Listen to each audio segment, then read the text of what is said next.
समस्त को श्रद्धा सम्मान आउ प्रणाम मा मा मा आनंदमयी चैतन्यमयी सत्यमयी परमे आनंदमयी चैतन्यमयी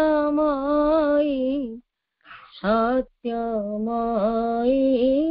परमे सत्यमयी परमे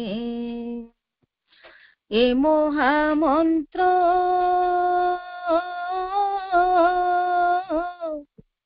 ए महामंत्र रक्षा कवच अमोघ अस्त्र अव्यर्थ औषध आध्यात्म पथ ए मंत्र जपिले हेबा विजयी ए मंत्र जपिले हेबा विजयी आनंदमयी चैतन्यमयी सत्यमयी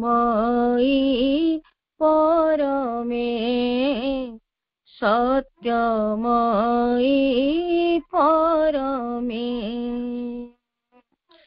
तुमे आनंदर अमृत सिंधु आमे से सिंधुर अमृत बिंदु आनंद ढेउरे नियो भसाई सबु निरानंद जाऊ मिलाई जेणु तुमे आनंदमयी आनंदर उच्च हे प्रेममयी हे प्रेममयी तुम दीप्यानंद लभिबा पाई आनंदर कूले दियो लगाई आनंदमयी चैतन्यमयी सत्यमयी परमे तुमे चेतनार महाकाश शुद्ध चेतनारे तुमरी बास विकृत अशुद्ध चिंता चेतना देह मन प्राणे दिए जातना जेणु तुमे माचनयी शाश्वत मान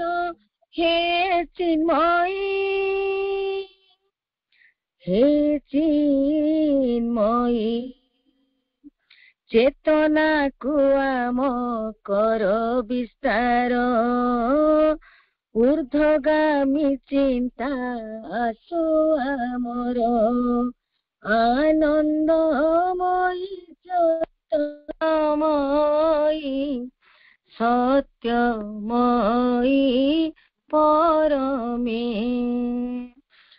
सत्य तुमे सत्य सत्य मोहा सत्य तुमे असत्य पथर पथिक आमे प्रति मुहूर्त रे ए द्युधा मन मिथ्या जान करे गमन जेणु तुमे मा सत्यमयी शत कोटि सूर्य हे ज्योतिर्मयी सत्यानुसंधानी होइबा पाई दिव्यालोक पथे निय चढ़ाई आनंदमयी चैतन्यमयी सत्यमयी परमे परात्पर आदि शक्ति ईश्वरी भुवन मोहिनी परमेश्वरी राजराजेश्वरी मा तेजस्विनी जगदम्बा दुर्गा मा भवानी जेणु तुमे मा हे सर्वमयी ओंकारमयी हे इच्छामयी हे इच्छामयी तुम दिव्य कर्म करिबा पाई सबु आवरण दियो छिड़ाई तुम दिव्य कर्म करिबा पाई सबु आवरण दियो छिड़ाई आनंदमयी चैतन्यमयी सत्यमयी परमे सत्यमयी परमे ए महामंत्र ए महामंत्र रक्षा कवच अमोघत्र अव्यथ औषध आध्यात्म पथ ए मंत्र जपिले हेबा विजयी ए मंत्र जपिले हेबा विजयी आनंदमयी चैतन्यमयी सत्यमयी परमे सत्यमयी परमे मामा समस्त को Open my mind, my heart, my life to your light, your love, your power. In all things may I see the divine. परम करुणामयी दिव्य जननी माँ एवं परम कारुणिक श्री अरविंदंकर पाद पद्मरे आम समस्तंकर भक्तिपूत प्रणाम कृतज्ञतार प्रणाम निवेदन करुछि। उपस्थित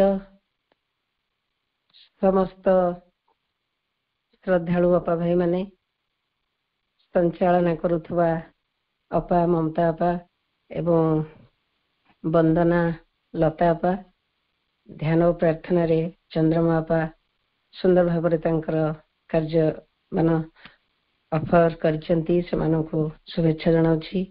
आजिर वंदनाटी प्रकृति रे मंत्र मुग्ध कर देछि मते जे बोलीचंती जे भी लिखिचंती सेमानकु नमस्कार करुछि। बहुत सुंदर प्रार्थनाटी एई भलिया प्रार्थना जो माने आमे लिखि पारुछे बोलुछे भक्तिर सह आमे कोन कहिबा आमे सावित्री बुझने बोली मते सेई भीतर तो देखा जाउथला एबे जहा काली आमे आलोचना करूछे कि आज करिबा सब कांसेप्ट गुडा जेंदी से भीतर रहि जाईछि। भारी खुशी लागला प्रकृति रे बुझुछे बोली तो आमे ताको लिखि परिछे एवं भक्ति रे गाउछे।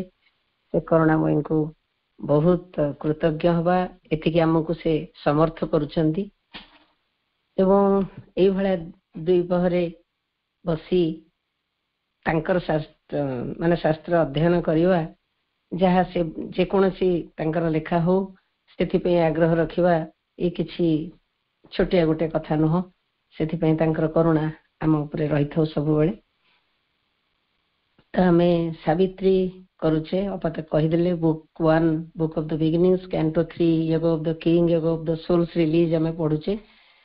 तो 24 पृष्ठर 11-12 लाइन पर्यंत काली आमे पहुंची थिले तेनो काली तो टिके बहुत असुविधा हो जाइथिला से जहाँ भी हेले आमे तो टिके रिपीट करबा पूर्व पर संगति को नहीं करी जिबा आगो को तेनो देखिबा आमे कोन चलीथिला अशोपतिंकर जोग यात्रा चलीची एवं अति गुरुत्वपूर्ण कथा गुडी कठी एई धाडी गुडी करतो सब अछि से माने केमति ताको passenger from life to life बोली को जाउची फ्रॉम स्केल टू स्केल ଏଇ ମର ଶରୀର ଭିତରେ ସେଇ ଯୋଉ ଆତ୍ମା ରହିଛନ୍ତି ସେ କେମିତି ଯାତ୍ରା କରି ଚାଲିଛନ୍ତି।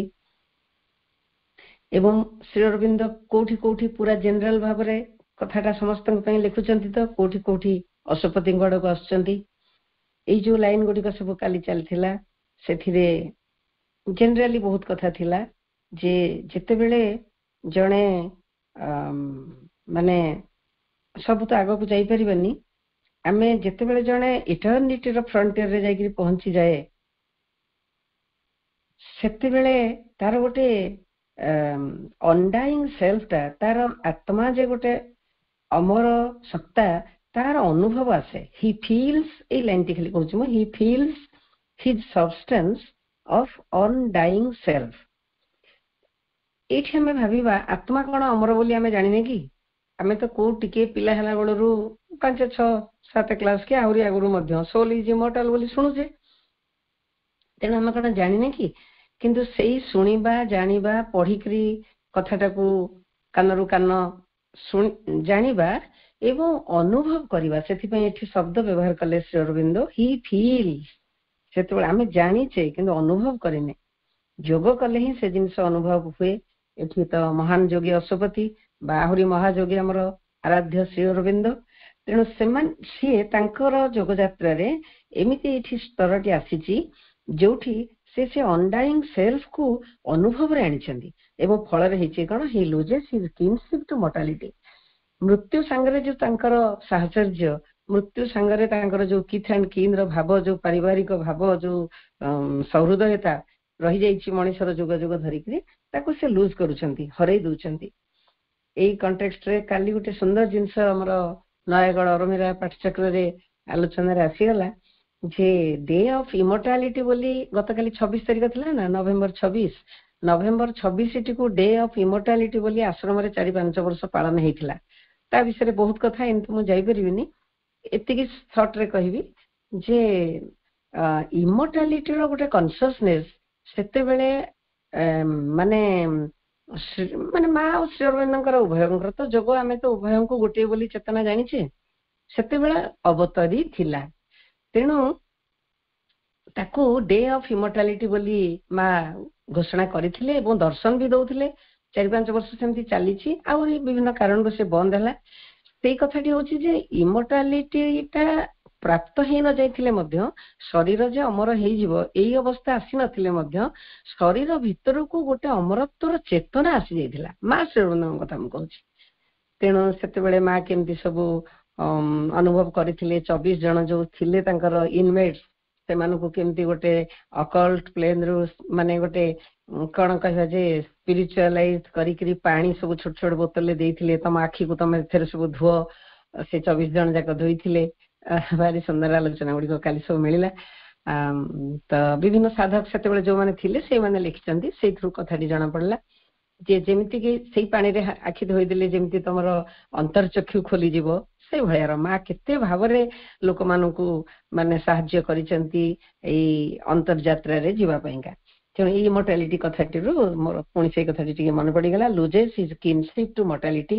ତେଣୁ ଏଇଠି ଯଦି ଆମେ ଅଶୋପତିଙ୍କ କଥାରେ ଦେଖିବା, ସିଏ ବା ଶ୍ରୀ ଅରବିନ୍ଦ ସେ ମର୍ଟାଲିଟି ସାଙ୍ଗରେ ଆଉ କିନସିପ୍ ରହୁନି ଏବଂ ଫଳରେ ଇଟର୍ନାଲରୁ ଗୋଟେ ଶାଶ୍ୱତ ଜଗତରୁ ଗୋଟେ ବିମ୍, ଗୋଟେ ରଶ୍ମି ଆସିକରି ତାଙ୍କ ହୃଦୟକୁ, ପୁଣି ହୃଦୟ, ଏଠି ମନ ଶରୀର କଥା ଆସୁନି, ହୃଦୟକୁ ଷ୍ଟ୍ରାଇକ୍ କରୁଛି ଏବଂ ଫଳରେ ତାଙ୍କର ଚିନ୍ତାରାଜି କେମିତି ଅସୀମତାକୁ ବ୍ୟାପ୍ତ ହେଇଯାଉଛି ଏବଂ ତାଙ୍କ ଭିତରେ ଯାହା କିଛି ସତ୍ତା, ସମଗ୍ର ଅଂଶ ସତ୍ତାର, ଶରୀର, ମନ, ପ୍ରାଣ ସବୁ ଅଲ୍ ଇନ୍ ହିମ୍ ବୋଲି ଲେଖିଲେ।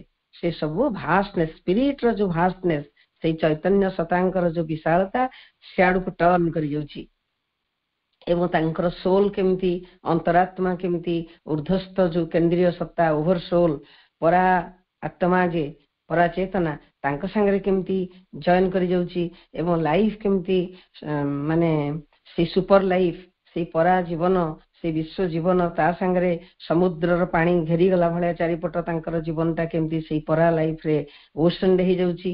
ଏ କଥା ଆମେ ଦେଖିଥିଲେ, କାଲିର କଥା କହୁଛି।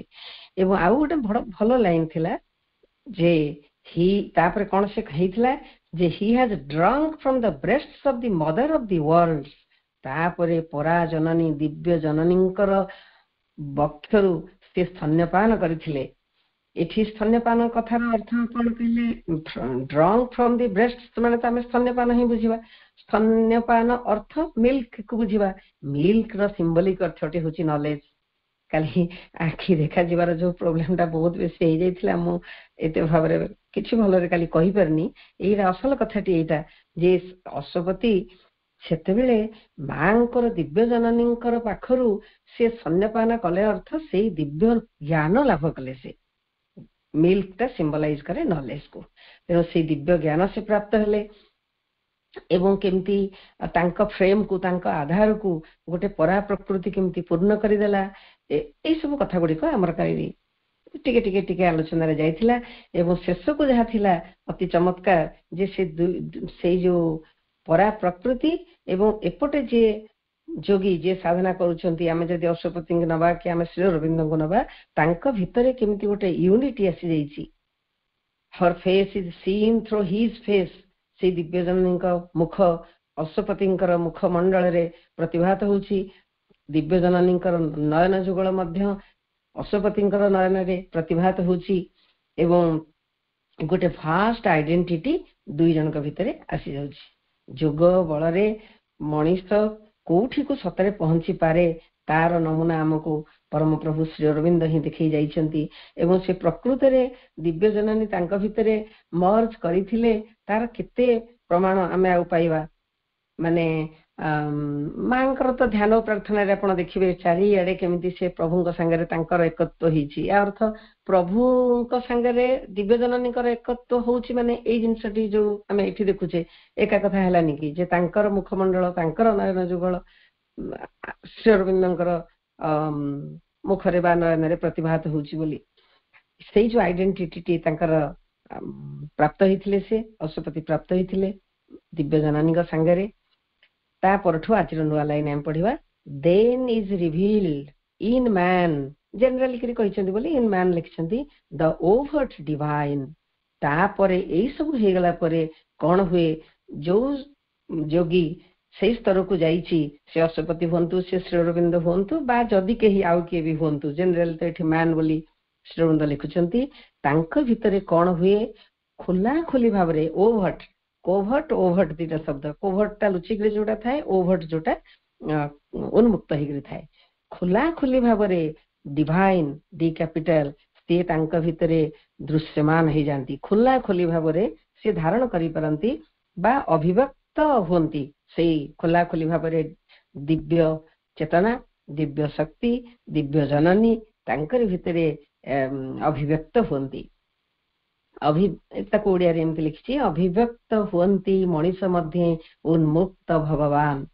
ଭଗବାନଙ୍କୁ ତ ଆମେ ଧାରଣ କରିଛେ, କିନ୍ତୁ ସେ କେତେ ଖୋଳ ଭିତରେ ଆମ ଭିତରେ ଅଛନ୍ତି।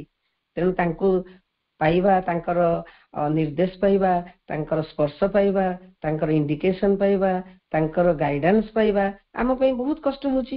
ସେଥିପାଇଁ ଆମେ ମନ ପ୍ରାଣ ଶରୀର ଏଇମାନଙ୍କ ଦ୍ଵାରା ଜୀବନଟି ବଞ୍ଚି ଚାଲିଛେ, ଏମାନେ ଆମକୁ ଶାସନ କରୁଛନ୍ତି। କିନ୍ତୁ ଅଶ୍ୱପତିଙ୍କର ଏଇ ଯୋଉ ଯୋଗର ସାଧନାର ବଳରେ ସିଏ ଏମିତି ସ୍ତରକୁ ଆସିଛନ୍ତି ଯେ ଯେତେବେଳେ ଓଭର୍ଟ ଡିଭାଇନ୍ ତାଙ୍କ ଭିତରେ ପ୍ରକାଶିତ ହଉଛନ୍ତି, ଅଭିବ୍ୟକ୍ତ ହଉଛନ୍ତି। ଏଇ କଥାଟିକୁ ଅପା ଭାଇ ମାନେ ଆମେ ଯଦି ଉଦାହରଣଟିଏ କଣ ବୋଲି କହିବା, ଯେ କେମିତି ପ୍ରକାଶିତ ହୁଅନ୍ତି ଓଭର୍ଟ ଡିଭାଇନ୍ ସେଇ ଯୋଗୀଙ୍କ ଭିତରେ, ତେବେ ଶ୍ରୀ ଅରବିନ୍ଦଙ୍କଠୁ ଆଉ କଣ ଆମେ ଏକ୍ସାମ୍ପଲ ପାଇବା? ସମସ୍ତେ ଆପଣ ମାନେ ପଢିଛନ୍ତି, ମୁଁ ଏକଦମ ସିଓର ଶୁଣିଛନ୍ତି ନିଶ୍ଚୟ। ଶ୍ରୀ ଅରବିନ୍ଦଙ୍କ ଭିତରେ କାହାକୁ ସବୁ ଆମର ସେତେବେଳର ଯୋଉ ଭାଗ୍ୟବାନ ମାନେ ସବୁ ଦର୍ଶନ କରୁଥିଲେ, ଦର୍ଶନ ପ୍ରାପ୍ତ ହଉଥିଲେ, ସେମାନେ କାହାକୁ ଦେଖିଛନ୍ତି? କିଏ ତାଙ୍କ ଭିତରେ ଶିବଙ୍କୁ ଦେଖିଛନ୍ତି ତ, କିଏ ରାମଙ୍କୁ ଦେଖିଛନ୍ତି ତ, ମାନେ ଶୁଣିଥିବେ ଆପଣ ମାନେ ନିଶ୍ଚୟ। ତେଣୁ ଯଦି ସେଇ ଦିବ୍ୟ ଭଗବାନ ତାଙ୍କ ଭିତରେ ଉନ୍ମୁକ୍ତ ଭାବରେ ଯଦି ପ୍ରକାଶିତ ନ ହେଇଥାନ୍ତେ, ଏଇଭଳିଆ ଆମର ମଣିଷ ଆଖି କେମିତି ଦେଖିପାରିଥାନ୍ତା? ମଣିଷ ଆଖି ତାଙ୍କ ପାଖରେ ଦେଖିଛି, ମାନେ ତାଙ୍କ ଭିତରେ ହିଁ ଭଗବାନ ଅଭିବ୍ୟକ୍ତ ହେଇ ସାରିଥିଲେ, ଶ୍ରୀ ଅରବିନ୍ଦଙ୍କ ଭିତରେ ହିଁ ଅଭିବ୍ୟକ୍ତ ହେଇ ସାରିଥିଲେ। ଏବଂ ତାର ସବୁଠାରୁ ବୋଧେ ବେଷ୍ଟ ଉଦାହରଣଟି ହବ ମାଙ୍କର ଯୋଉ ଦେଖିବା। ମାଙ୍କର କାହିଁ ଚମ୍ପକଲାଲ ଯୋଉ ଆସିକି ଦେଖିଲେ, କେତେ ୟଙ୍ଗ ବେଳୁ ଚମ୍ପକଲାଲ ଯୋଉ ଯେତେବେଳେ ପ୍ରଥମରେ ଆସିଲେ ସେ ଯୋଉ କେତେ ସମୟ ଧରି ଭୂଇଁରୁ ଉଠିଲେ ନାହିଁ, ସାଷ୍ଟାଙ୍ଗ ଭାବରେ ପ୍ରଣିପାତ କଲେ ଏବଂ ଶ୍ରୀ ଅରବିନ୍ଦ ମଧ୍ୟ ଠିଆ ହେଇ ସେମିତି ରହିଲେ, ହଁ ଉଠ ଉଠ ବୋଲି ସେ ବି ଡିଷ୍ଟର୍ବ କରିନାହାନ୍ତି। ସେ ବି ସେମିତି ନିରବରେ ପ୍ରଭୁ ତାଙ୍କ ପାଇଁ ଠିଆ ହେଇକି ରହିଲେ। ମାନେ ବେଳେ ବେଳେ ଯେମିତି ଆମେ କୁହେ କିଏ ବଡ, ଭକ୍ତ ବଡ ନା ଭଗବାନ ବଡ, ସେଇଭଳିଆ ଇଏ ଉଦାହରଣ। ନିଜେ ଶ୍ରୀ ଅରବିନ୍ଦ ଠିଆ ହେଇ ରହୁଛନ୍ତି, ମାନେ ତାଙ୍କୁ ଡିଷ୍ଟର୍ବ କରୁନାହାନ୍ତି। ସେ କଣ ଦେଖିକିରି ତେବେ ଏମିତି ପଡିଥିଲେ? ନିଶ୍ଚିତ ଭାବରେ ସେ ସେଇ ଭଗବାନଙ୍କୁ ଦର୍ଶନ କରିଥିଲେ ବୋଲି ତ। ଏବଂ ତାପରେ ଆସିଯିବା ସବୁଠୁ ବେଷ୍ଟ ଉଦାହରଣ ମାଙ୍କର କଣ ହେଲା ଅବସ୍ଥା। ଏତେ ତ ପିଲା ବେଳୁ ସେ ଦେଖୁଥିଲେ, ସୂକ୍ଷ୍ମରେ ତ ଦେଖୁଥିଲେ, ଯେତେବେଳେ ଟିକେ ବଡ ହେଲେ ଆମେ ଜାଣିଛେ ନୂଆ ନୂଆ ବେଳେ ମାନେ ପ୍ରଥମ ଅବସ୍ଥାରୁ 7 ବର୍ଷ 8 ବର୍ଷ 12 13 ବର୍ଷ ଏଇଭଳିଆ ପର୍ଯ୍ୟନ୍ତ କି 15 ବର୍ଷ ପର୍ଯ୍ୟନ୍ତ, ଏକ୍ସାକ୍ଟ ଇୟର ଆମେ ସେମିତି ତ ଜାଣିନେ, କିନ୍ତୁ ଆମେ ପଢୁଛେ ଯେ କିଛି ବର୍ଷ ପର୍ଯ୍ୟନ୍ତ ସେ ଶ୍ରୀକୃଷ୍ଣଙ୍କୁ ଦେଖୁଥିଲେ। ତାଙ୍କର ସୂକ୍ଷ୍ମ ଚେତନାରେ, ତାଙ୍କର ସ୍ୱପ୍ନରେ, ତାଙ୍କର ଯୋଉଟା ଆମେ ଭିଜନ କହୁଛେ ସେଥିରେ ଦେଖୁଥିଲେ। ଯୋଉଟାକୁ ସେ ବହୁତ ବର୍ଷ ପରେ ଯେତେବେଳେ ଗୋଟେ ଗୀତାର କପି ପାଇଲେ, କେହି ଜଣେ ଇଣ୍ଡିଆନ କଣ କି ଜଣେ ଅତି ଫେମସ ଲୋକ, ମୁଁ ଜାଣିଛି ନାଟା ଏଇନେ ମନେ ପଡୁନି, ସିଏ ଯାଇଥିଲେ ଫ୍ରାନ୍ସ ବୁଲି, ସେ ତାଙ୍କୁ ମାଙ୍କ ହାତରେ, କେମିତି ନାଟା ମନେ ପଡୁନି, ମାନେ ଅତି ପରେ ମୁଁ ମନେ ପଡିଲେ କହିବି ଆପଣ ମାନଙ୍କୁ। ସିଏ ଯୋଉ ତାଙ୍କ ହାତରେ ଗୀତାଟି ମାଙ୍କୁ ଦେଇଥିଲେ, ଯଦିଓ ମା କହୁଛନ୍ତି ଏଇଟା ଗୋଟେ ଭାରି ଇମ୍ପରଫେକ୍ଟ ଟ୍ରାନ୍ସଲେସନ, କିନ୍ତୁ ଫଟୋଟି ତ ଶ୍ରୀକୃଷ୍ଣଙ୍କର ଅଛି ନା ଉପରେ। ତେଣୁ ସେତେବେଳେ ମା ଚିହ୍ନିଲେ ନା, ଆଉ ଏଇ ହଉଛନ୍ତି ଯିଏ ମୁଁ ତାଙ୍କୁ ଦେଖୁଛି ବୋଲି। ଆଉ ମା କଣ ଜାଣିଥିଲେ କିଏ ଶ୍ରୀକୃଷ୍ଣ? ସେଇ ଦେଶରେ ସେ ଯୋଉଠି ଜନ୍ମ ହେଇଥିଲେ। ତେଣୁ ତାପରେ କିଛି ବର୍ଷ ପରେ ପୁଣି ସେ ଶ୍ରୀ ଅରବିନ୍ଦଙ୍କୁ ଦେଖିଲେ। ଶ୍ରୀ ଅରବିନ୍ଦଙ୍କୁ ଯୋଉ ଭାବରେ ଦେଖିଲେ, ସେ ତମେ ଜାଣିପାରନ୍ତିନି ଇଏ କଣ ମଣିଷ ନା ଇଏ ଆଉ କିଏ। କାହିଁକି କହିଲେ, ଶ୍ରୀ ଅରବିନ୍ଦ ଯେମିତି ଧୋତି ପିନ୍ଧିଛନ୍ତି, ଗୋଟେ ଧୋତି ପିନ୍ଧିଛନ୍ତି ଏବଂ ତାର ଗୋଟେ କାନିକୁ ଉପରେ ପକେଇଛନ୍ତି, ସେଇ ଯୋଉ ଫଟୋ ଗୋଟେ ଅଛି ଆପଣ ମାନେ ସବୁ ଦେଖିଥିବେ, ସେଇ ଫଟୋଟିକୁ ସେ ଦେଖନ୍ତି। ସେଇଟାକୁ ଦେଖିଲେ ଆପଣ ସେ ଭାବନ୍ତି ତାଙ୍କର ତ ସୁଟ ସାର୍ଟ ପିନ୍ଧିବାର ଦେଶ ସବୁ ନା, ଟାଇ ବନ୍ଧା ଦେଶ, ସିଏ ଏମିତି ଧୋତି ହିଁ ଜାଣିନଥିବେ। ଧୋତି ତ ଧୋତି, ପୁଣି ଗୋଟିଏ ଧୋତିର ଗୋଟେ ଅଂଶକୁ ଉପରେ ଏମିତି ଯୋଉ ପକେଇଛନ୍ତି, ମାଙ୍କୁ ବଡ ପିକ୍ୟୁଲାର ଲାଗିଲା। ମା ଭାବନ୍ତି ଇଏ କଣ, ଇଏ ତ ମଣିଷ ନୁହଁ, ଓ ମେ ବି ସମ୍ ଗ୍ରୀକ ଗଡ। କୋଉଠି ଏକ୍ସାକ୍ଟଲି ପଢିଛି ମୋର ମନେ ପଡୁନି, କିନ୍ତୁ ପଢିଛି। ସେ କହିଲେ ବୋଧେ କିଛି ଗ୍ରୀକ ଗଡ, ଆମର ଯେମିତି ଏଠି 33 କୋଟି ଦେବତା ନା, ସେ ଗ୍ରୀକ ମାନଙ୍କର ମଧ୍ୟ ବହୁତ ସବୁ ଗଡେସେସ୍ ତାଙ୍କର ରୂପ ଅଛି, ବିଭିନ୍ନ ପ୍ରକାର ରୂପ ଅଛି। ତେଣୁ ମା ଭାବିଲେ ଇଏ ବୋଧେ କିଛି ଗ୍ରୀକ ଗଡ ଜଣେ ମୁଁ ଦେଖୁଛି। ଆଉ ଗଲା ତାପରେ କେତେ ବର୍ଷ ଯାଇ ତ ଦେଖିଲେ। ତାପରେ ଯେତେବେଳେ ସେ ଆସିକିରି ଦେଖୁଛନ୍ତି, ମା ଅତି ଯୋଉ ବିହୋଳ ହେଇକିରି ସେଠି ସେଇ ସିଡି ଘର, ଆମେ ଯୋଉ ଯାଉଛେ ପ୍ଲେ ଗ୍ରାଉଣ୍ଡ ରୁ ଆସୁଛେ, ଗେଷ୍ଟ ହାଉସ ଯୋଉଟା କହୁଛେ, ପ୍ଲେ ଗ୍ରାଉଣ୍ଡ ରୁ ଆସିଲା ବେଳକୁ ପଡୁଛି ପଛ ଗେଟ୍ ପଟେ ଆସିଲେ ଡାଇନିଂ ଆଡକୁ ଆମେ ଯାଉଛେ ନା, ସେ ରୁମ ରେ ପ୍ରଣାମ କରିବାକୁ ଯାଉଛେ, ସେଇଠି ହିଁ ଦେଖା ହେଇଥିଲା ପ୍ରଥମ ସାକ୍ଷାତ ଶ୍ରୀ ଅରବିନ୍ଦଙ୍କ ସାଙ୍ଗେ ମାଙ୍କର ହେଇଥିଲା।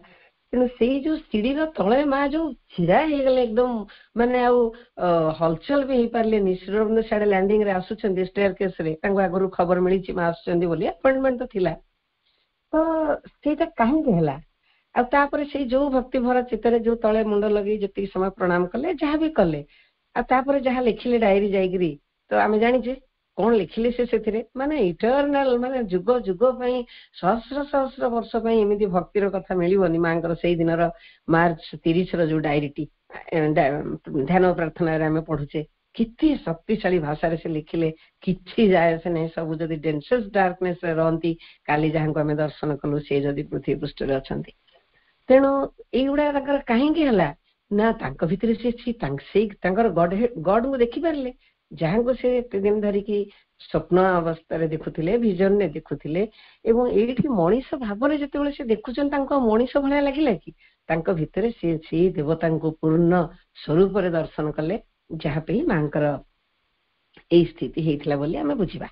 ଏଇ ଲାଇନଟି ତେଣୁ ବହୁତ ମହତ୍ୱପୂର୍ଣ୍ଣ।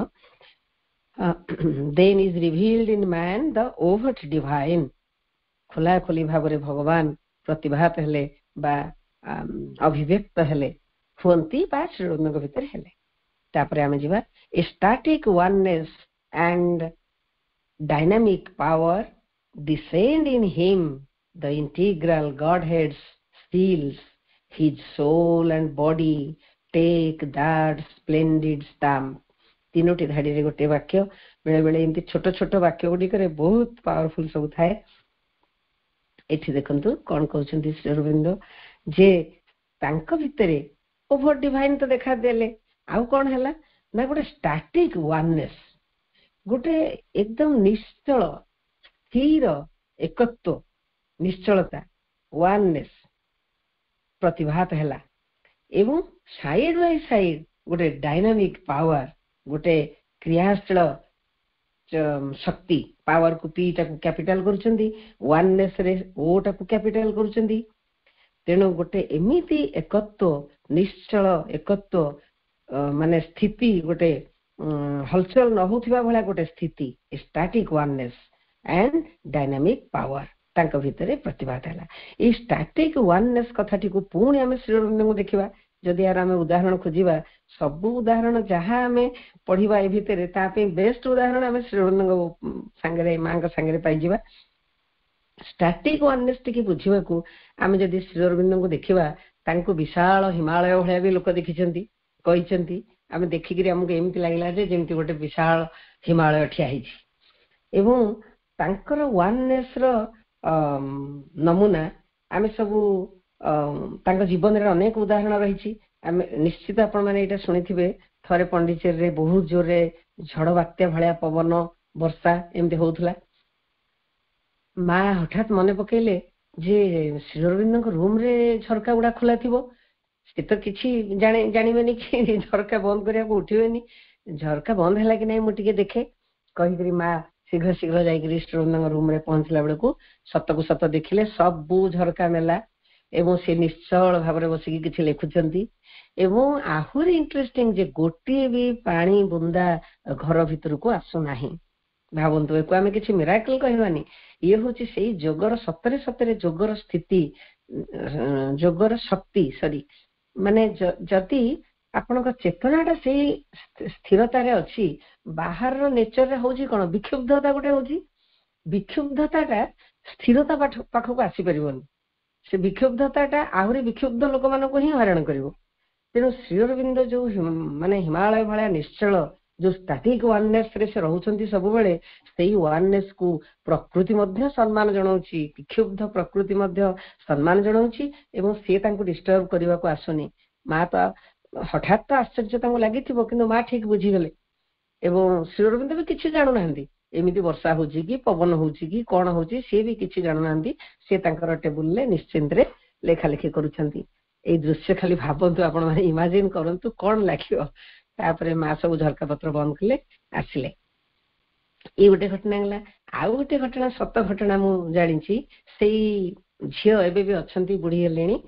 तारा दीदी जी दिल्ली आश्रम जी तैयारी करछंती सी 10-11 वर्ष रही आश्रम स्कूल पढ़ुले तो सबू भाई भौणी मानक बापा आश्रम को पठे देते सबू संपत्ति दे देते माँ को परम भक्त से माने तो थिले तांको माँ सब बेले तागिद करथिबे सेते बेले मात्र एकदम अल्प पिला माने स्कूल फॉर्मली भी स्टार्ट हेनी कहले भूल हबनी तो तारा देउ कहिथिले तमे सब जाईकरी स्टूडेंट रूम को कहि जीवनी स्टूडेंट को डिस्टर्ब करबनी एमती कहिथिले सेठू ये तारा दी तो बाई नेचर टिके चंचल आपर से निजे लिखिं तांकर लेखार मु पढ़ी से लिखिं आम सब जीवु दी जन सांग होकर जीवु जाकि श्रीअरविंद रूम टी खोलदेबू खोलदे उंडी देबू उंडी देखू से जहाँ कर लिखुं कि जहाँ कर पुणी थे पलि आसबू पुणी थे केत इच्छा टे जीवु कि भाग्यवान माने पुणी एमती देखीदेबू देखिकी पलि आसबू माँ थे यहाँ जानले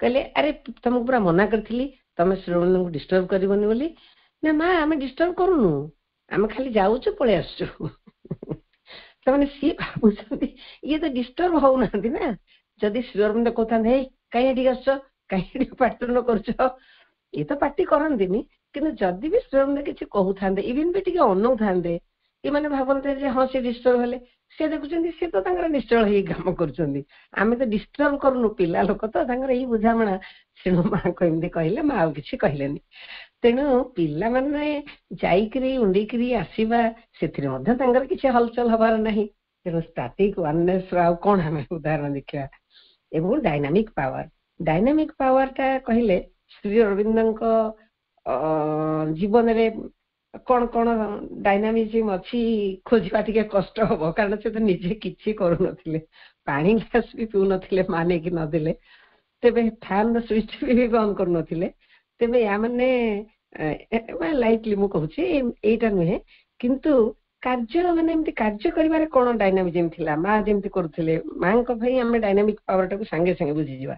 କିନ୍ତୁ ଶ୍ରୀ ଅରବିନ୍ଦଙ୍କ ପାଇଁ ତାଙ୍କର ଯୋଉ ସମଗ୍ର ଲେଖା, କେତେ ଡାଇନାମିକ ମାଇଣ୍ଡ କାମ କଲେ ଏଇଗୁଡା ସବୁ ଲେଖି ହବ। 37 ଖଣ୍ଡ ଗ୍ରନ୍ଥ ଯୋଉ ଆମେ ଆଜି ପାଉଛେ କେମିତି ହବ? ଏବଂ ବିଶେଷ କରି ଯେତେବେଳେ ଆର୍ଯ୍ୟ ପତ୍ରିକା ବାହାରିଲା 1914 ମସିହାରୁ ମା ଆସିଲା ପରେ, ଅଗଷ୍ଟ 15ରୁ ଆରମ୍ଭ ହେଲା, ସେତେବେଳେ 7ଟା ବହି, ମେନ୍ ବହି ଆମେ ଯାହା ଏବେ ପାଉଛେ ସେ ଆର୍ଯ୍ୟ ପତ୍ରିକାରେ ସିରିଆଲି ବାହାରୁଥିଲା। ଏବଂ 66 ପୃଷ୍ଠାର ମାଗାଜିନରୁ ଶ୍ରୀ ଅରବିନ୍ଦ ପ୍ରାୟ 60 ପୃଷ୍ଠା ହିଁ ଲେଖୁଥିଲେ। ଆଉ ସେ ଯୋଉ ପଲ ରିଚାର୍ଡ ସିଏ ଗୋଟିଏ ଆର୍ଟିକଲ ଦିଅନ୍ତି, କେବେ କେବେ ବି ଦେଇପାରନ୍ତିନି।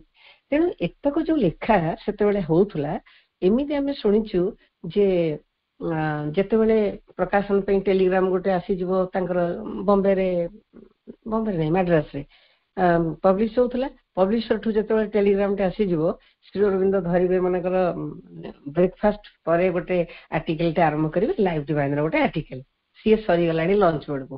ଲାଇଫ ଡିଭାଇନ ତ ଦେଖୁଛନ୍ତି, ଆମେ ମାନେ ବର୍ତ୍ତମାନ ବହି ଦେଖୁଥିବେ ଆପଣ ମାନେ, କଣ ଭାଷା, କେତେ ପେଜ, କି କ୍ଲିଷ୍ଟ ଜିନିଷ ସିଏ। ସେଇଭଳିଆ ଲେଖାକୁ ବିନା କରେକ୍ସନରେ ଗୋଟିଏ ଥରରେ ସେ ଲେଖିଦେବେ, ଲଞ୍ଚ ବେଳକୁ ସରିଲା।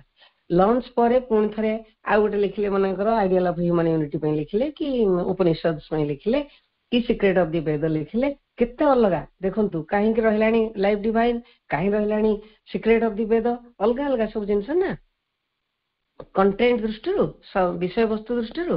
କିନ୍ତୁ ତାଙ୍କୁ କିଛି ଫରକ ପଡେନି, ସାଙ୍ଗେ ସାଙ୍ଗେ ତାର ଗୋଟେ ଆର୍ଟିକଲ ସିଏ ଛାଡିଦେବେ। ଏମିତି ହେଇକରି ବେଳେ ବେଳେ ଗୋଟିଏ ଦିନରେ ମଧ୍ୟ 2ଟା 3ଟା ଆର୍ଟିକଲ ସରିଯିବ।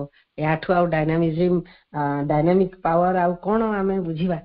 ତେଣୁ ତାଙ୍କରି ଭିତରେ ହିଁ ସେ ଷ୍ଟାଟିକ ୱାନନେସ ଆଣ୍ଡ ଡାଇନାମିକ ପାୱାର ଆସିଯାଏ ବୋଲି କହୁଛନ୍ତି। କଣ କଲା ନା, ଡିସେଣ୍ଡ ଇନ ହିମ୍, ତାଙ୍କ ଭିତରେ ଅବତରି ଆସିଲା ଦ ଇଣ୍ଟିଗ୍ରାଲ ଗଡ ହେଡ ଷ୍ଟିଲ। ଆଉ ସେଇଗୁଡିକ ହଉଛି ସେ ଯୋଉ ଷ୍ଟାଟିକ ୱାନନେସ ଆଉ ଡାଇନାମିକ ପାୱାର, ସେଇ ଯୋଉ ନିଶ୍ଚଳ ସ୍ଥିତି ଆଉ ଏଇ ଯୋଉ କ୍ରିୟାଶୀଳ ଶକ୍ତି, ଏଗୁଡିକ ହଉଛି ସେଇ ଯୋଉ ପୂର୍ଣ୍ଣ ବ୍ରହ୍ମ, ପୂର୍ଣ୍ଣ ସ୍ୱରୂପ ଭଗବାନଙ୍କର ମୋହର ମଣିଷ ଉପରେ। ଏଇଗୁଡିକ ହଉଛି ତାଙ୍କରି ମୋହର। ତାଙ୍କର ମୋହର ନ ବାଜିଲେ ଏଇ ଷ୍ଟାଟିକ ୱାନନେସ ଆଉ ଡାଇନାମିକ ପାୱାର କେହି ପାଇପାରିବେ ନାହିଁ। ଏବଂ ଫଳରେ ହେଲା କଣ, ତାଙ୍କ ସୋଲ, ଆତ୍ମା ଏବଂ ଶରୀର ସବୁ ଟେକ୍ ଦ୍ୟାଟ୍ ସ୍ପ୍ଲେଣ୍ଡିଡ ଷ୍ଟାମ୍ପ, ସେଇ ଯୋଉ ମୋହରଟିକୁ, ଷ୍ଟାମ୍ପଟିକୁ, ଚମତ୍କାର ଜାଜୁଲ୍ୟମାନ ଷ୍ଟାମ୍ପ ସେଇଟା ସେ ପାଇଲେ। ଏଇଠି ଦେଖନ୍ତୁ ସୋଲ ସାଙ୍ଗରେ ବଡି ଲେଖା ହେଲା, ଶରୀର। ତେଣୁ ଶ୍ରୀ ଅରବିନ୍ଦଙ୍କର ପୂର୍ଣ୍ଣ ଯୋଗର ନମୁନା। ସବୁବେଳେ ଆତ୍ମାରେ କେବଳ ଲାଇଟ ଆସିଗଲେ, ଆତ୍ମାରେ କେବଳ ଆନନ୍ଦ ଆସିଗଲେ, ଆତ୍ମାରେ ସ୍ଥିରତା ଆସିଗଲେ କିଛି ହୁଏନି। ଏଇଠି ଶରୀର ହଉଛି ମୂଳ କଥା। ତେଣୁ ଏଠି ଶରୀର ବି ପ୍ରଭୁ ଲେଖୁଛନ୍ତି ଯେ ତାଙ୍କର ଶରୀରରେ ମଧ୍ୟ ସେଇ ମୋହର ବାଜିଗଲା, ସେଇ ସ୍ଥିରତା, ସେଇ ଶକ୍ତି, ସେଇ ଆନନ୍ଦ, ସେଇ ଚେତନା, ଯାହା ସବୁ ଆମେ ଆମର ବନ୍ଦନାଟିରେ ପଢୁଥିଲେ, ସବୁ ତାଙ୍କ ଆତ୍ମା ଆଉ ଶରୀରକୁ ଆଚ୍ଛାଦନ କରିଦେଲା, ଘେରି ରହିଗଲା ଏକାବେଳେ। ତାର ଓଡିଆଟା କହିଦଉଛି। ଅବତରି ଆସେ ଏକ ଅଚଳ ଏକତ୍ୱ ଓ କ୍ରିୟାଶୀଳ ଶକ୍ତି, ଜୀବନ ଲାଭ କରେ ପୂର୍ଣ୍ଣାଙ୍ଗ ଆଧ୍ୟାତ୍ମିକ ବିକାଶର ପରିପୂର୍ତ୍ତି, ଆତ୍ମା ଓ ଶରୀରରେ ଲାଗିଯାଏ ଏକ ମହିମୋଜ୍ଜଳ ମୋହର। ଆଗକୁ ଯିବା। ଏଠି ଗୋଟେ 9 ଧାଡିର ବଡ ବାକ୍ୟ। ଏଇଟା ଜେନେରାଲି, ଏବେ ଶ୍ରୀଅରବିନ୍ଦ ପୁଣି ଜେନେରାଲ ଅବସ୍ଥାକୁ ଆସି ଯାଉଛନ୍ତି। ଜେନେରାଲି ମଣିଷ କଣ, ତାର ଗୋଟେ ବର୍ଣ୍ଣନା ଦଉଛନ୍ତି, ବହୁତ ଚମତ୍କାର। A long dim preparation is man's life. ମଣିଷର ଜୀବନଟା କେମିତି ହେଇକିରି ଅଛି, ଏବେ କେମିତି ହେଇକି ଅଛି? ଏମିତି ତ ସବୁ କଥା ହେଇପାରିବ, ଆମେ ଯୋଗ ମାର୍ଗକୁ ଗଲେ, ଯୋଗ କଲେ, ଏତେ ଏତେ ଶକ୍ତି ଅଛି, ଆସିପାରିବେ ସବୁ, କିନ୍ତୁ ଅଛି କେମିତି ମଣିଷଟି? A long dim preparation is man's life. A circle, ଗୋଟି ଗୋଟିକି ମୁଁ ଭାବୁଛି ପଢିଦବାଟା ଭଲ ହବ। ସବୁତକ 9 ଧାଡି ଯାକ ପଢିଲେ ସମୟ ଖାଲି ଯିବ, ଗୋଟି ଗୋଟିରେ ବି ଆମେ ବୁଝିପାରିବା। କହୁଛନ୍ତି ଯେ ମାନବ ଜୀବନ ଏକ ଦୀର୍ଘ ଅସ୍ପଷ୍ଟ ପ୍ରସ୍ତୁତି। ମଣିଷର ଜୀବନଟା ଯେମିତି ଅଛି, ସେ ଗୋଟେ ବହୁତ ଲମ୍ବା ଭାବରେ, ନିଷ୍ପ୍ରଭ ଭାବରେ, ଅସ୍ପଷ୍ଟ ଭାବରେ ତାର ଗୋଟେ ଯେମିତି ପ୍ରସ୍ତୁତି ଚାଲିଛି। କାହିଁକି ନା ସେ ଭଗବତ ସଚେତନ ଯେପର୍ଯ୍ୟନ୍ତ ନ ହେଇଛି, ଭଗବତ ଉପସ୍ଥିତିକୁ ଯେପର୍ଯ୍ୟନ୍ତ ଭିତରେ ଡିସ୍କଭର ନ କରିଛି, ମା ଯୋଉଟାକୁ କହିଲେ ସୁପ୍ରିମ ଡିସ୍କଭରି। ସାଧାରଣ ଭାବରେ ମଣିଷ କଣ, ଆମର ମା ଶ୍ରୀ ଅରବିନ୍ଦ ପୃଥିବୀକୁ ଯୁଗ୍ମ ଅବତାରରେ ଆସିବା ଆଗର କଥା ଭାବନ୍ତୁ। କେତେ ଜଣ ମଣିଷ ଏମିତି ସଚେତ, କିଛି ଲୋକ ଥିଲେ, କିଛି ତ ଲୋକ ବେଦ ଯୁଗରୁ ବି ଋଷି ମାନେ ଥିଲେ, ସବୁ କାଳେ ତ କିଛି ତ ଅଛନ୍ତି, କିନ୍ତୁ ସମଗ୍ର ମଣିଷ ମାନଙ୍କ କଥା ଯଦି ଆମେ ବିଚାରକୁ ନେବା, ଆଭରେଜ ମ୍ୟାନ ଆମେ ଯାହାକୁ କହିବା, normal Humane beings, common man ବୋଲି ଯାହାକୁ କହିବା, ସେଇ କମନ ମ୍ୟାନ ମାନଙ୍କ ଭିତରେ କୋଉଠି ଥିଲା ଏଇ ସବୁ ସଚେତନତା? ତେଣୁକରି ସେ କମନ ମ୍ୟାନ ର ଜୀବନଟା ଏଠି ଶ୍ରୀଅରବିନ୍ଦ ଗୋଟେ ପିକ୍ଚର ଦଉଛନ୍ତି ଯେ ସେଇ ଲୋକମାନଙ୍କର ସବୁ ଜୀବନ ଗୋଟେ ଭାରି ଡିମ୍ ପ୍ରିପାରେସନ, ଗୋଟେ ପ୍ରସ୍ତୁତି ତ ନିଶ୍ଚୟ।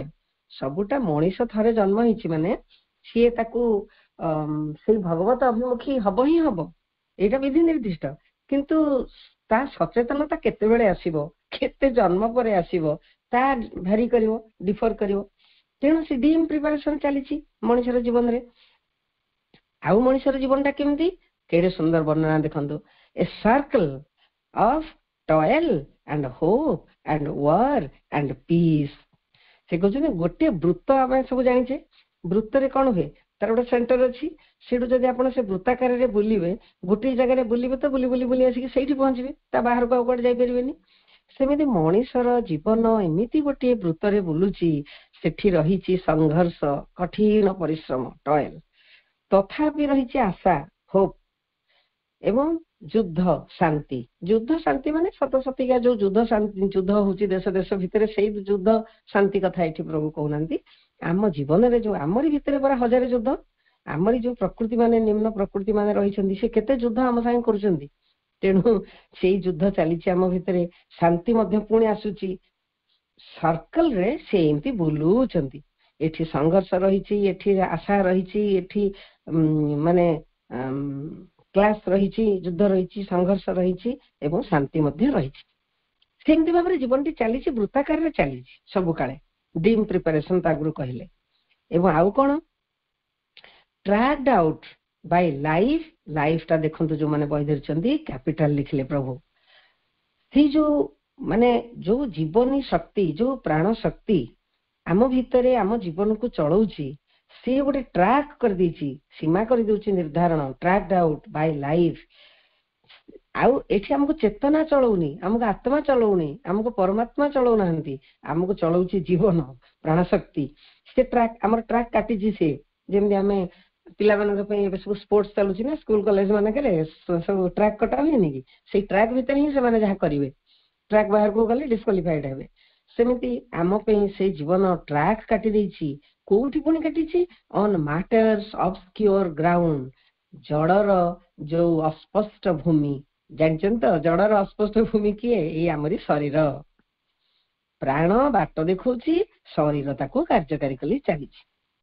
ଏଠି ଆଉ କିଏ ଚୈତନ୍ୟ କଣ କହୁଛନ୍ତି, ଆତ୍ମା ଭିତରେ ରହିକିରି କଣ ଚାହୁଁଛନ୍ତି, ପରମାତ୍ମା କଣ ଚାହୁଁଛନ୍ତି, ଜୀବନର ଲକ୍ଷ୍ୟ କଣ ରହିଛି, ସେଗୁଡାକ ଏମାନଙ୍କର ଜାଣିବା କିଛି ଦରକାର ନାହିଁ। ଇଏ କହୁଛନ୍ତି ଯେ ଆମର ଜୀବନ ଯାହା କହିଲା, ପ୍ରାଣ ଆମକୁ ଯେମିତି ବତେଇଲା, ଶରୀର ତାକୁ ସେମିତି ମାନିଲା ଏବଂ ଚାଲିଲା, ନର୍ମାଲ ଲାଇଫରେ ଚାଲିଲା। ଏ ଯେତେ ଦୁଃଖ ଆସୁ, ଝଞ୍ଜା ଜଡ ଝଞ୍ଜା ଆସୁ, ତାପରେ ବିପଦ ଆସୁ, ତାପରେ ହସ, ତାପରେ ଖୁସି, ତାପରେ ଦୁଃଖ, ତାପରେ ସବୁ ତ ମିଶି ମାସି ଚାଲିଛି, ଅସୁବିଧା କଣ, ଚାଲୁ ସେମିତି। ଏଇଭଳିଆ ଭାବରେ ମଣିଷର ଜୀବନ ଚାଲିଛି। In his climb to a peak no feet have ever trod। ଏଇଠି ଗୋଟେ ହାଇ କଥା, ଉଚ୍ଚତର କଥା ପ୍ରଭୁ କହିଲେ। କହିଲେ ସେ ଯୋଉ ଇଏ ଗୋଟେ କିନ୍ତୁ କ୍ଲାଇମ୍ କରୁଛି, ମଣିଷ ଗୋଟେ ମାନେ ଆରୋହଣ କରୁଛି, ଉତ୍ତରଣ ତାର ଅଛି।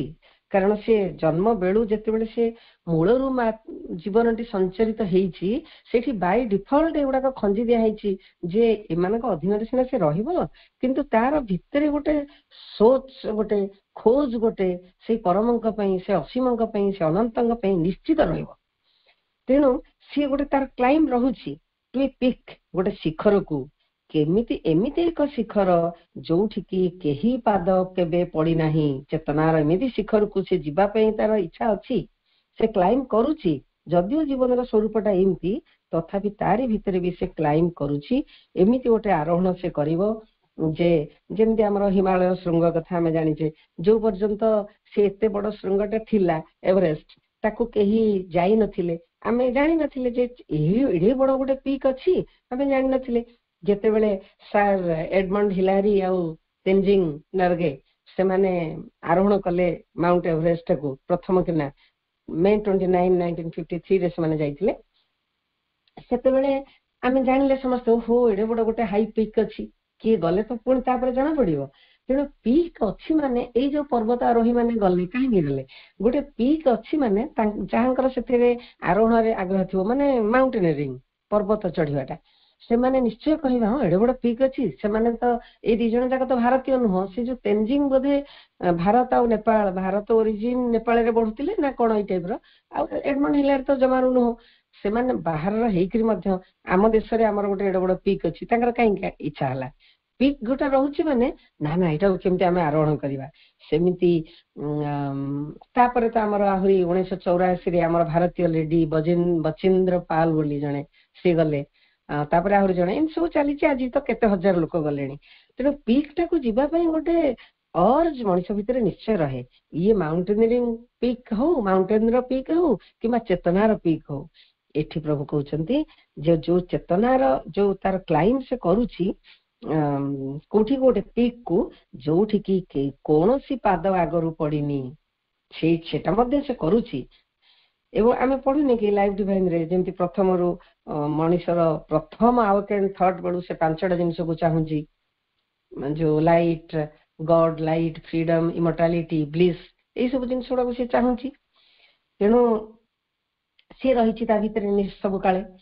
ସେ ଭିତରେ ସେ କଣ କରୁଛି, କଣ ଖୋଜୁଛି, ହି ସିକ୍ସ ଥ୍ରୋ, ଏଇଠି କ୍ଲିୟର କଲେ, he seeks through a penumbra shut with flame। ସେ ଖୋଜୁଛି ଗୋଟେ ସେଇ ଯୋଉ ଉଚ୍ଚତର ସ୍ଥିତି ତ ସେ ଖୋଜୁଛି, କିନ୍ତୁ କେମିତି ଖୋଜୁଛି ନା ଗୋଟେ ଉପଛାୟା ରହିଯାଇଛି। ପେନମ୍ବ୍ରାଟା ଗୋଟେ ହେଲା ଉପଛାୟା।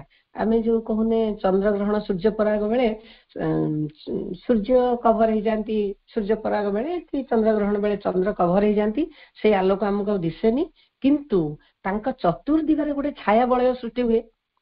ତେଣୁ ସେଇ ଯୋଉ ଛାୟା ବଳୟଟା ସେ ଆମକୁ କହେ ଯେ, ଆମେ ତ ଜାଣିଛେ ସିନା ଆଗରୁ ସୂର୍ଯ୍ୟ ଚନ୍ଦ୍ରଙ୍କୁ ଦେଖିଛେ ବୋଲି, କିନ୍ତୁ ଗୋଟେ ଥିଓରିଟିକାଲି କହିଲେ ସେଇ ଛାୟା ବଳୟଟା ପ୍ରମାଣ କରୁଛି ଯେ ତା ପଛରେ ଲାଇଟ୍ ଅଛି। ଲାଇଟ୍ ନଥିଲେ ସେ ଛାୟା ବଳୟ ହେଲା କେମିତି? ତେଣୁ ମଣିଷ ଖୋଜି ଚାଲିଛି, ଯଦିଓ ଛାୟା ବଳୟ ଦେଇକରି ସେ ଯାଉଛି, କିନ୍ତୁ ସେଇ ଛାୟା ବଳୟଟି ସୃଷ୍ଟି କରିଛି କିଏ? ଷ୍ଟାର୍ଟ ୱିଥ୍ ଫ୍ଲେମ୍, ଗୋଟେ ଫ୍ଲେମ୍ ତାକୁ ତିଆରି କରିଛି। ତେଣୁ ମଣିଷ ଜାଣୁଛି ଯେ ଏଇ ଛାୟାର ପଛରେ ଆଲୋକ ଅଛି, ଜ୍ୟୋତି ଅଛି, ସେଇ ଚେତନା ଅଛନ୍ତି, ଭଗବାନ ଅଛନ୍ତି। ତେଣୁ ଏଇ ସବୁ ଭିତରେ ମୁଁ ସେ ଆଡକୁ ମୋର ଅଗ୍ରଗତି କରିବି, ଏକଥା ବି ମଣିଷ ଇଚ୍ଛା କରୁଛି, ଚିନ୍ତା କରୁଛି ବା ଆସ୍ପୃହ ରଖୁଛି।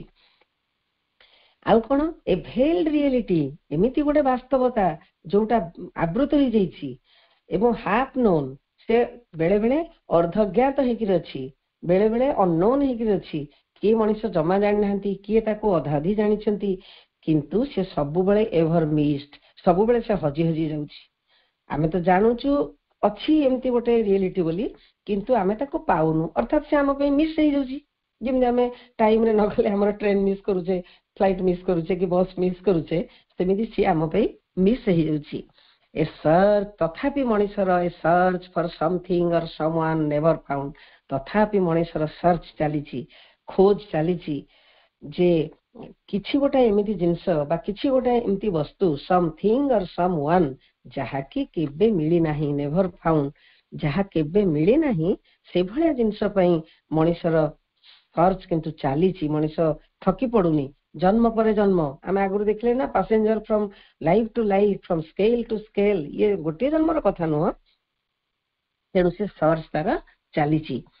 କଲ୍ଟ ଅଫ ଆନ୍ ideal never made real here, ଗୋଟେ ପ୍ରଥା, କଲ୍ଟ ମାନେ ପ୍ରଥା, ଗୋଟେ ଆଦର୍ଶ, ଗୋଟେ ପ୍ରଥା ଯୋଉଟା କି ନେଭର ମେଡ ରିଏଲ ହିୟର, ଯାହା ଏଠି କେବେ ବାସ୍ତବରେ ପରିଣତ ହେଇନି, ସେଇ ପଛରେ ମଣିଷ ଗୋଡେଇଛି। ଯେତେବେଳେ ଗୋଟେ ଆଇଡିଆଲଟା ବାସ୍ତବରେ ପରିଣତ ହେଇଯିବ, ତାକୁ ଆଉ ଆଇଡିଆଲ କୁହାଯିବନି, ସେ ରିଏଲ ହେଇଯିବ। ମନେକର ପ୍ରଭୁ ଆମ ପାଇଁ ସୁପରମେଣ୍ଟାଲ କଥା କହିକିରି ଗଲେ, ବର୍ତ୍ତମାନ ସୁଦ୍ଧା ଆମ ପାଇଁ ହୁଏତ ସେଇଟା ଗୋଟେ ଆଇଡିଆଲ ହେଇକିରି ଅଛି, ଆମେ ସୁପରମ୍ୟାନ ହେଇନୁ। ସୁପରମେଣ୍ଟାଲ ର ହେଲ୍ପ ତ ପାଉଛୁ, ସୁପରମେଣ୍ଟାଲ ପୃଥିବୀରେ କାମ କରୁଛି, ଇନଡାଇରେକ୍ଟଲି ଆମେ ହେଲ୍ପ ପାଉଛୁ। ପୃଥିବୀର ଫାଷ୍ଟ ଅଗ୍ରଗତି ଚାଲିଛି, ବିଜ୍ଞାନର ଅଗ୍ରଗତି ଚାଲିଛି, ମେଡିସିନର ଅଗ୍ରଗତି ଚାଲିଛି, ସବୁ ସ୍ଫିୟରରେ, ପଲିଟିକ୍ସ, ସୋସିଆଲ ଲାଇଫ, ସବୁରେ ଅଗ୍ରଗତି ଚାଲିଛି, ସେସବୁ ତ ଆମେ ପାଉଛୁ। କିନ୍ତୁ ଆମେ ନିଜେ ନିଜେ ସୁପରମ୍ୟାନ ହେଇନୁ। ତେଣୁ ହୁଏତ ଆମ ପାଇଁ ଏବେ ବି ସେଇଟା ଆଇଡିଆଲ ଭଳିଆ ଅଛି, କିନ୍ତୁ ଯୋଉ ଦିନ ଆମେ ସେଇ ବିଙ୍ଗ ହେଇଯିବୁ 200 ବର୍ଷ 300 ବର୍ଷ ପରେ ହଉ ଦୁଃଖ ନାହିଁ, ସେତେବେଳେ ସେଇଟା ଆଉ ଆଇଡିଆଲ ହେଇକି ଆମ ପାଇଁ ରହିବନି। ଇଭିନ୍ ଲାଇଫ ଡିଭାଇନନେସ ମଧ୍ୟ ଲେଖୁଛନ୍ତି ସୁପର ମାଇଣ୍ଡ ମଧ୍ୟ ସର୍ବଶେଷ ନୁହଁ, ତାପରକୁ ମଧ୍ୟ ଆହୁରି ଜିନିଷ ଅଛି। ମଣିଷ ସେଇଟାକୁ ପ୍ରାପ୍ତ ହେଲା ପରେ ହୁଏତ ଆହୁରି ଆଗକୁ ଆଇଡିଆଲ କରିକି ଖୋଜିବ ପୁଣି। ତେଣୁ କହୁଛନ୍ତି ଯେ ଗୋଟେ କଲ୍ଟ କି ଗୋଟେ ଆଇଡିଆଲ ଯୋଉଟା ଆଦର୍ଶ, ଯୋଉଟା କେବେ ବି ଏଇଠି ଏଇ ପୃଥିବୀରେ ବାସ୍ତବ ରୂପ ନେଇ ପାରୁନି। କେମିତି ଚାଲିଛି ମଣିଷର ଜୀବନ ନା an endless spiral of ascent and fall, ଗୋଟେ ମାନେ ମାନେ ତାର ଅନ୍ତ ନାହିଁ, ଅନ୍ତହୀନ ଭାବରେ ଏଣ୍ଡଲେସ୍ ସ୍ପାଇରାଲ ଜାଣିଛନ୍ତି ଆପଣ, ମାନେ ଯୋଉଟା ମାନେ ସ୍ପ୍ରିଙ୍ଗ ଯେମିତି ନୁହେଁ କି, ସେମିତି ସେ ସ୍ପାଇରାଲ ଘୁରୁଥିବ। ସ୍ପାଇରାଲ ମୁଭମେଣ୍ଟ ରେ କଣ ହୁଏ ନା ଆପଣ ଏଇ ଯୋଉ ଗୋଟେ ଗୋଟେ ଖେଳରେ ଦେଖାନ୍ତିନି ମାଙ୍କଡ ମାନେ ଉପରକୁ ମାନେ କଣ୍ଢେଇରେ ଗୋଟେ ସ୍ପ୍ରିଙ୍ଗ ରେ ସେ କରିଥିବେ, ମାଙ୍କଡଟା ଉପରକୁ ଉଠି ଯାଉଥିବ, ପୁଣି ଥରି ଥରିକି ସେ ତଳକୁ ପଡୁଥିବ, ପୁଣି ଉପରକୁ ଉଠୁଥିବ, ପୁଣି ତଳକୁ ପଡୁଥିବ। କିନ୍ତୁ ଏଇ ପଡିବା ଦ୍ଵାରା, ଏଇ ଉଠିବା ଆଉ ଚଢିବା ଦ୍ଵାରା, ସେ ମାଙ୍କଡଟା ତ ଗୋଟେ ଖେଳ ପାଇଁ ସେଟା ଦେଖାଯାଇଛି, ସେ ସ୍ପାଇରାଲ ଯାଏ ବୋଲି ମୁଁ ସେ କଥାଟା ମୁଣ୍ଡକୁ ଆସିଲା। କିନ୍ତୁ ଆମର ଯୋଉ ଅଗ୍ରଗତି, ଏଇଟା ଶ୍ରୀ ଅରବିନ୍ଦ କହୁଛନ୍ତି ମଣିଷର ସ୍ପାଇରାଲ ଭାବରେ ଚାଲୁଛି। ତେଣୁ ସେ ଜାଣିପାରୁନି ଅଗ୍ରଗତି କରୁଛି କି ନାହିଁ ବୋଲି, ସେ ଉଠୁଛି ପୁଣି ପଡୁଛି। ଆମେ ଜାଣିଛେ ଏଇଟା ଆମକୁ କେହି କିଛି ବୁଝେଇବା ଦରକାର ନାହିଁ। ଆମ ଜୀବନରେ କେତେ ଉତ୍ଥାନ ପତନ ଚାଲିଛି, ଆମେ ବାହ୍ୟ ଜୀବନରେ ଉତ୍ଥାନ ପତନ ଗୁଡାକ ଦେଖିପାରୁଛେ, କିନ୍ତୁ ଆମ ନିଜ ଜୀବନ ଭିତରେ ଆମ ଏ ଚେତନାର କ୍ଷେତ୍ରରେ ଉତ୍ଥାନ ପତନକୁ ଆମେ ଜାଣିପାରୁନେ। କିନ୍ତୁ ଚେତନାର କ୍ଷେତ୍ରରେ ମଧ୍ୟ ଉତ୍ଥାନ ପତନ ଚାଲିଛି। ତେଣୁ ସେଇ ସ୍ପାଇରାଲ ମୁଭମେଣ୍ଟ ଭିତରେ ଉତ୍ଥାନ ଆଉ ତାପରେ ପତନ ହେଲେ ମଧ୍ୟ ତା ଦ୍ଵାରା ଅଦୃଶ୍ୟ ଭାବରେ ଟିକେ ଟିକେ ଟିକେ ଟିକେ ଆମେ ଉପରକୁ ହିଁ ଯାଉଛୁ, until at last is reached the giant point। କୋଉ ପର୍ଯ୍ୟନ୍ତ ଆମେ ସେମିତି ଯିବୁ? ଯେତେବେଳେ ପର୍ଯ୍ୟନ୍ତ ସେଇ ଯୋଉ ବିଶାଳକାୟ ଭୀମକାୟ ପଏଣ୍ଟରେ ଭୂମିରେ ଆମେ ପହଞ୍ଚିବୁ, ମାନେ ସେ ହେଲା ସେଇ ପରମ ଚେତନାଙ୍କର ଭୂମି, ଜାଏଣ୍ଟ ପଏଣ୍ଟ। ପଏଣ୍ଟ କୁ କେମିତି ପ୍ରଭୁ ଲେଖୁଛନ୍ତି ଦେଖନ୍ତୁ। ପଏଣ୍ଟଟା ହେଲା ଜିଓମେଟ୍ରିରେ ଆପଣ ଦେଖିଲେ ଖାଲି ଗୋଟେ ଡଟ୍, ଯାହାର ଲମ୍ବ ପ୍ରସ୍ଥ ଉଚ୍ଚତା କିଛି ନାହିଁ, ଓନ୍ଲି ଇଟ୍ ହାଜ ଏକ୍ଜିଷ୍ଟେନ୍ସ। କିନ୍ତୁ ପ୍ରଭୁ କହୁଛନ୍ତି ଗୋଟେ ଆଡଜେକ୍ଟିଭ ଦଉଛନ୍ତି, ଗୋଟେ ଜାଏଣ୍ଟ ପଏଣ୍ଟ, ଭୀମକାୟ ଗୋଟେ ପଏଣ୍ଟ ଆମେ ପାଇବୁ। ଏବଂ ସେଇ ପଏଣ୍ଟକୁ ପାଇଲେ, ସେଇ ପଏଣ୍ଟକୁ ପ୍ରାପ୍ତ ହେଲେ ଯାଇକରି through which his glory, G capital, shines for whom we were made। ସେଇ ପଏଣ୍ଟରେ ପହଞ୍ଚିଲେ ଯାଇକରି ସେଇ ପରମଙ୍କର ଗୌରବ ଜ୍ୟୋତି ଆମକୁ ମହିମୋଜ୍ଜଳ କରିଦବ, ଯୋଉଥିପାଇଁ ଆମେ ଜନ୍ମ ହେଇଥିଲେ। for whom we were made। ଏଇଭଳିଆ ଜିନିଷଟି ମାନେ ସାବିତ୍ରୀରେ ଆମର 316 ପୃଷ୍ଠା ଆଡୋରେସନ ଅଫ ଦି ଡିଭାଇନ ମଦରରେ ଅଛି। ମନେ ଅଛି ସେଟା ଲାଇନଟା ମୁଁ କହିଦଉଛି, କେତେ ସୁନ୍ଦର। ଏକ୍ଜାକ୍ଟଲି ସେଠି ପ୍ରଭୁ ଲେଖିଛନ୍ତି, all that denies must be torn out and slain and crushed the many longings for whose sake we lose the one for whom our lives were made। ଆମର ଜୀବନ ଯାହାଙ୍କ ପାଇଁ ହେଇଥିଲା ଆମେ ତାଙ୍କୁ ହଜେଇ ଦଉଛୁ। କାହା ପାଇଁ ନା ଯାହା ପାଇଁ ହଜଉଛୁ, all that denies, ଆମ ଭିତରେ ଯାହା ମାନେ ବିରୋଧ କରୁଛି, ତା ମାନେ ସବୁ ନିମ୍ନ ଶକ୍ତି, ବିରୋଧୀ ଶକ୍ତି, ତାକୁ ଆମେ ଛିଣ୍ଡେଇ ଦବୁ, ସ୍ଲେନ୍ କରିଦବୁ, ହତ୍ୟା କରିଦବୁ, ତାକୁ ଟୁକୁଡା ଟୁକୁଡା କରିଦବୁ, କ୍ରସ୍ ଆଉଟ୍ କରିଦବୁ। ସେଇଗୁଡାକ ହେଲା ମେନି ଲଙ୍ଗିଙ୍ଗସ୍। ଆମ ଭିତରେ ଯୋଉ କାମନା ବାସନା ସବୁ ନିମ୍ନ ପ୍ରକୃତି, ସେମାନେ ଆମ ଭିତରେ ବାଧା ସୃଷ୍ଟି କରୁଛନ୍ତି ବୋଲି ଆମେ ଲାଇଫରେ ପାଇପାରୁନୁ ତାଙ୍କୁ। we lose the one for whom our lives were made। ଆମେ ତାଙ୍କୁ ହରଉଛୁ ଯାହାଙ୍କ ପାଇଁ ଆମ ଜୀବନ ହେଇଥିଲା। ଏଠି ମଧ୍ୟ ସେଇ ପ୍ରକାର କଥା କହୁଛନ୍ତି। ସେଇ ଜାଏଣ୍ଟ ପଏଣ୍ଟରେ ପହଞ୍ଚିଲେ ଆମେ ଜାଣିପାରିବା, ଆମେ ସେଇ ଗ୍ଲୋରି, ଆମେ ସେଇ ମହିମା ପ୍ରାପ୍ତ ହବା, ଏବଂ ଆମେ ସେତେବେଳେ ଜାଣିବା ଯେ ଏଇଥିପାଇଁ ଆମର ଜୀବନଟି ହେଇଥିଲା। we were made, ଆମେ ତିଆରି ହେଇଛୁ, ଆମେ ପୃଥିବୀକୁ ଆସିଛୁ ସେଇଥିପାଇଁ। ଯେମିତି ମା ବହିରେ ପ୍ରଭୁ ଲେଖିଲେ, regard your life as given you only for the divine work and divine manifestation। ask for nothing। ସେ ଜିନିଷ ଆଡକୁ ଆଉ ଯିବାକୁ ଟାଇମ ନାହିଁ। ଯଦି ହବ ଆରଥରକୁ ଆମେ ସିଆଡକୁ ଯିବା। ଖାଲି ୟାର ଓଡିଆଟାକୁ ମୁଁ କହିଦଉଛି।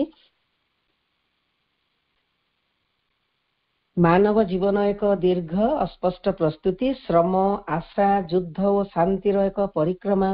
ଜଡର ଦୁର୍ବୋଧ୍ୟ ଭୂମିରେ ପ୍ରାଣ ଶକ୍ତି ଦ୍ୱାରା ହୋଇଛି ଚିହ୍ନିତ ଏକ ଶିଖରକୁ ଆରୋହଣ ତାର, ଯେଉଁଠାରେ ପଡିନାହିଁ ଗୋଟିଏ ବି ପାଦ। ଅନ୍ୱେଷଣତାର ଏକ ଛାୟାଚ୍ଛନ୍ନ ଅଗ୍ନିଶିଖାକୁ, ସେ ଯୋଉ ଏ କଥା ଆମେ ଏବେ ଆଲୋଚନା କଲେନି, ପେନମ୍ବ୍ରା, ଛାୟାଚ୍ଛନ୍ନ ଅଗ୍ନିଶିଖାକୁ ଅର୍ଦ୍ଧ ଜ୍ଞାତ ଏକ ଆବୃତ ବାସ୍ତବତା ଯାହା ଚିରକାଳ ଲୁଚି ରହିଥାଏ, କିଛି ବସ୍ତୁ ବା ବ୍ୟକ୍ତିକୁ ଖୋଜି ଚାଲିଥାଏ ଯାହା ଥାଏ ସଦା ଅପ୍ରାପ୍ତ, ଏକ ଆଦର୍ଶର ପଥ ଯାହା ରହିଥାଏ ସଦା ଅବାସ୍ତବ, ଅନ୍ତହୀନ କୁଣ୍ଡଳିକାର ଏକ ଉତ୍ଥାନ, କୁଣ୍ଡଳିକାର କଣ କହିଲେ, ଯୋଉ ସ୍ପାଇରାଲ ଆମେ ଯାଉଛୁ, ଉତ୍ଥାନ ପତନ ଯାହା ଚାଲିଥାଏ ଆରୋହଣର ଶୀର୍ଷ ବିନ୍ଦୁରେ ନ ପହଞ୍ଚିବା ପର୍ଯ୍ୟନ୍ତ। ଏଇ ଯାଇ ମଧ୍ୟ ଆମେ ଏବେ ଇଂଲିଶଟି ପଢିଲେ ନା।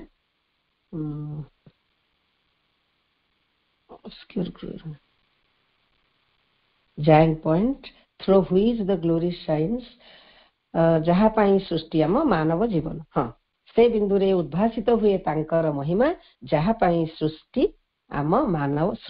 ଆମ ମାନବ ଜୀବନ। ଏଇଠି ଆମେ ଆଜି ପାଇଁ ଏଇଠି ରଖିବା, ସମୟ ହେଇଗଲାଣି। ଆଉ ଯେତିକି ବି ଆମେ ମାନେ ଗ୍ରହଣ କରିପାରିଲେ ସେତିକି ପାଇଁ ବା